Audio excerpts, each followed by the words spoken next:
Lokvani news network, बातमी मागची बित्तम बातमी। आमदार गोपीचंद पडळकर यांच्या वतीने जत तालुक्यात 200 पाण्याच्या टाक्याचे वाटप। आमदार गोपीचंद पडळकर जत विधानसभा लढवणार हे जवळपास निश्चित। बालगाव आश्रममध्ये विविध मान्यवरांच्या हस्ते पाण्याच्या टाक्याचे वाटप। भाजपाचे विधान परिषदेचे आमदार गोपीचंद पडळकर यांनी आगामी विधानसभा निवडणुकीची जत तालुक्यात जोरदार तयारी चालवली आहे। भाजपच्या वरिष्ठ नेत्यांनी त्यांना तयारीच्या सूचना दिल्याचेही बोललं जाते।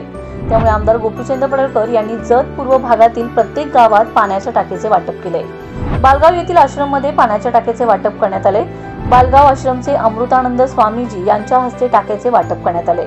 यावेळी डॉक्टर रवींद्र आरळी, युवा नेते संजय तेली, प्रभाकर जाधव, सरपंच लक्ष्मण जगगोंड, अनिल पाटील, सोमण्णा हक्के, सिद्धू गौंडा पाटील, निसारभाई मुल्लासह जत पूर्व भागातील सरपंच व नागरिक मोठ्या संख्येने उपस्थित होते। आमदार पडळकर यांनी 1 जून पासून जत तालुक्याचा दौरा निश्चित केला असून जिल्हा परिषद गट निहाय बैठकांचे आयोजन देखील करण्यात आले। भाजपाचे स्टार प्रचारक असलेले गोपीचंद पडळकर विधान परिषदेचे सदस्य आहेत। जत विधानसभा मतदारसंघात धनगर, लिंगायत व बहुजन समाजाची संख्या मोठी आहे। माजी आमदार विलासराव जगताप यांनी लोकसभेला पक्षविरोधी भूमिका घेतली। त्यामुळे जत तालुक्यात भाजपाकडे सध्या सर्व समाजाला एकसंघ ठेवून कार्य करणारा मोठा नेता नाही। त्यामुळे जत मधून विधानसभा लढवण्यासाठी भाजपकडून पडळकर यांची चाचपणी सुरू आहे।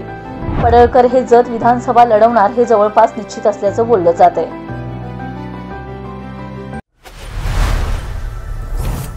लोकवाणी न्यूज नेटवर्क, बातमी मागची बित्तम बातमी।